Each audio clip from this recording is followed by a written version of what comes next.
This is the BOE Mod 1S, little tiny, what is it, 5 inches? 4.5, but Four who's and a half counting? inch little 5.56 cam, low back pressure on an 11.5 Geisley.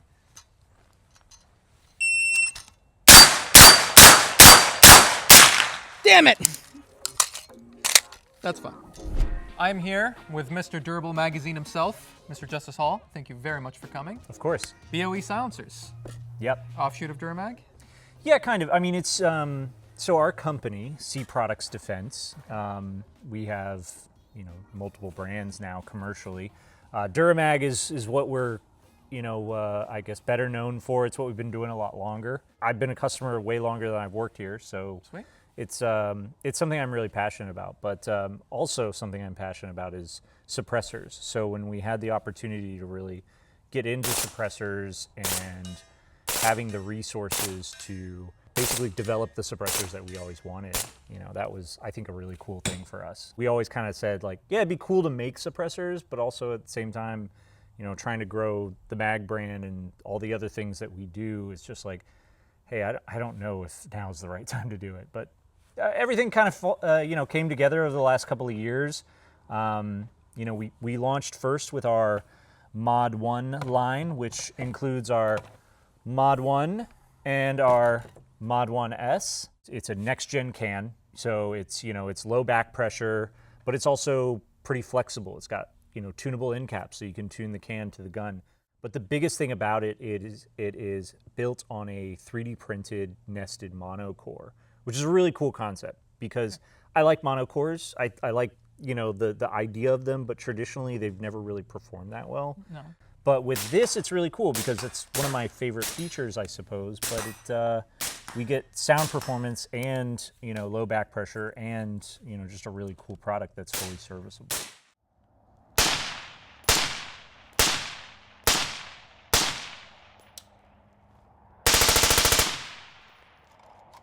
So Mod 1, they're additive, Inconel cans? Yeah, so the core is the 3D printed part. Okay. So we print the cores out of either Inconel or titanium, just up to the customer what you guys want. The tubes are titanium because they're not as much of a stress part. They're not subjected to the same pressures and the same like plasma jetting that the rest of the Sure.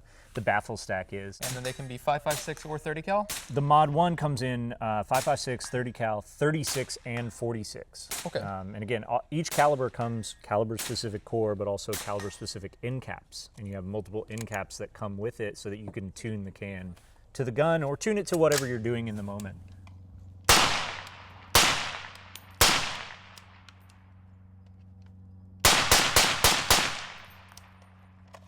Going back to like super use case specific stuff, that's where the Incolyte stuff really came out of. What our engineering team worked with on this is how can we use geometry to cut weight and retain strength, and that's where this came in.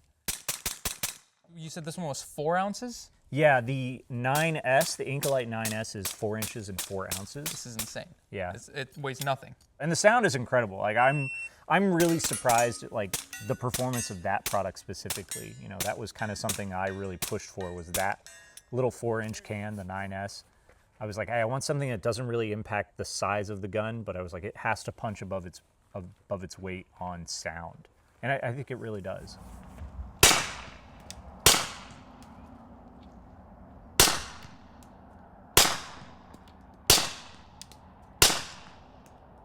Really tiny can, and I can shoot it without ears.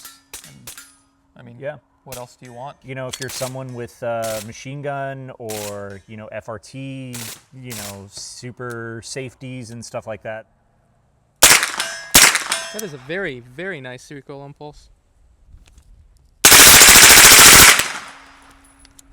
Really great because it's going to stand up to the abuse of that without issue. Like these things, the 9S and the 9, they don't break a sweat at full auto 9mm.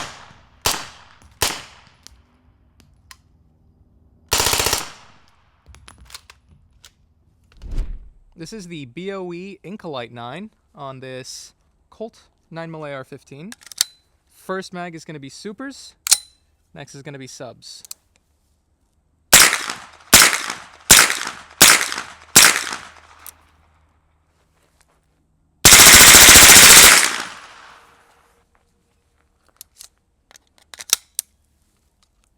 subs.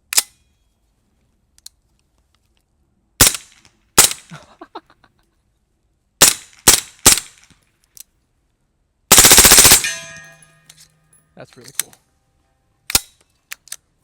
I was not expecting that big of a difference. This is just Inconel. There's no like, this isn't some weird hybrid material. No. It's just regular Inconel 718. Just with geometry, you were able to get a fully Inconel can down to 4 ounces, basically, which is just insane. Will's been saying some certain things about how these do not need a booster to run. Can you give me some details on that? Well, that's kind of a cool byproduct of specifically like the S model, for instance. Okay, so like here's this Glock 34. We've got direct threaded with the, we make this half 28 mount. This is built out of titanium. It weighs 3/4 an ounce, but you notice it kind of has a unique shape to it. And that specifically was to mimic the shape of, you know, a traditional booster. Like this is a booster, this is the direct thread. And you see how it creates that offset. And what's great about that is it allows the pistol and the guide rod and the frame to really clear that structure. I really like the direct threaded ones a lot more because you don't get that ka-thunk, that double recoil of the pistons. Speaking of user-focused, you showed me something on this guy that I thought was very user-focused because I've tried to do this at the range and it's not a fun time at all. Tell me about this guy. Yeah. So this is, obviously this is still in the raw, but this is the kind of prototype early version of the Incolyte 9M. So it's the same 5-inch, but the main body has been beefed up a little bit. It's like an extra 1.5 ounce material in certain critical places. And the nice thing about that is you're no longer stuck with running, like if you want to put 300 blackout through it, on the other ones, you got to keep it just subs. Supers will ruin the can because it's made for 9mm. This one, the idea is that you'll be able to run 308 through it if you really wanted to. BOE 9M. Oh my god.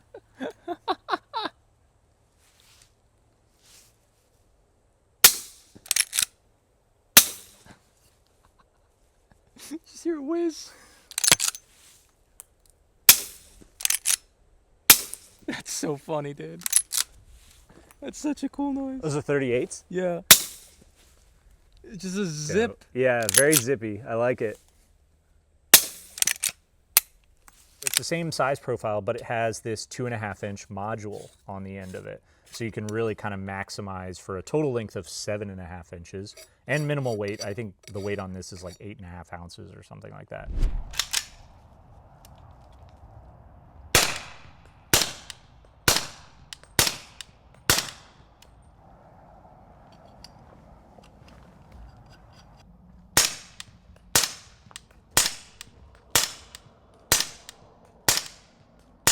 Very simple construction.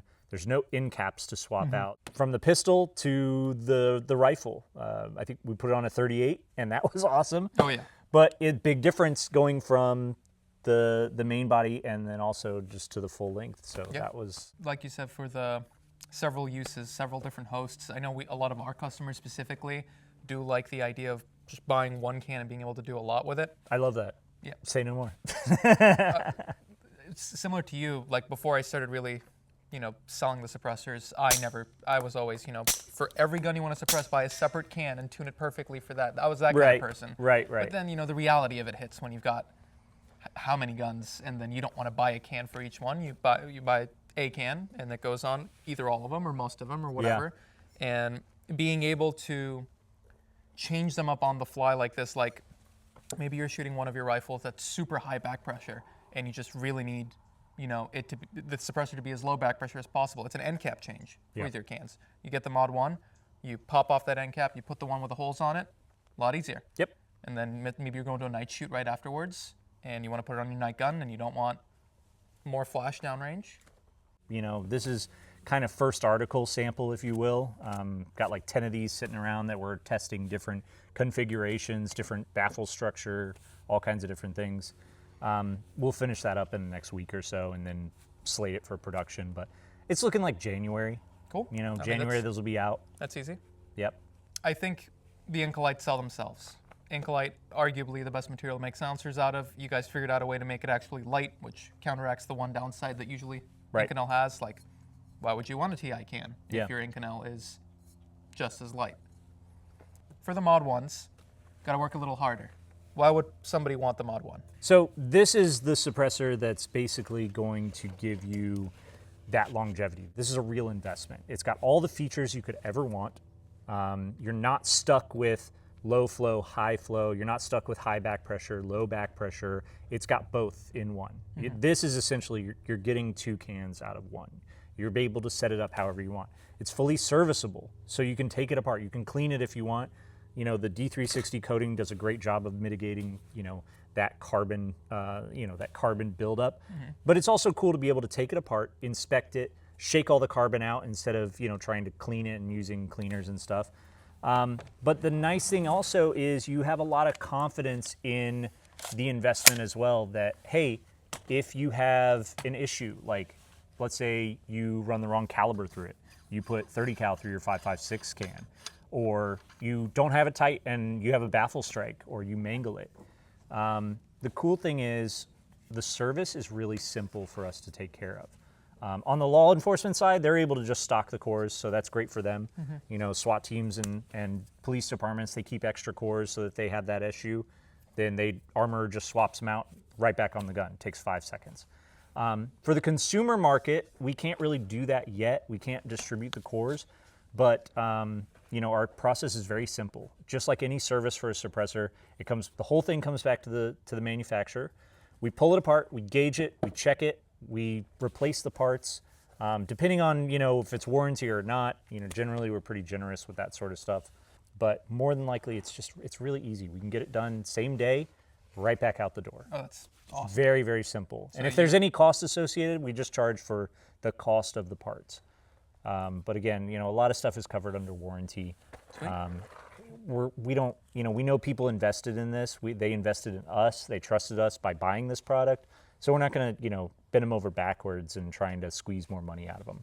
You know, like with everything you buy, whether it's a computer or it's, you know, gun stuff, the second you buy it, the new one comes out. Yeah. And that always kind of bugged me. So I like the idea of like our retro mod program is that, let's say you buy, this is Rev 1, you know, you bought this tomorrow, and then 3 years later, we're on Rev 4, and we publish all our data like, hey, this is what it does compared to our previous revisions of this product. We're gonna continue to develop the cores and the end caps, come out with newer and newer ones, but they'll always be compatible with the Mod 1 tube and the Mod 1S. For really minimal costs, like just the cost of, you know, buying a new core, a couple $100, you know, $200-300.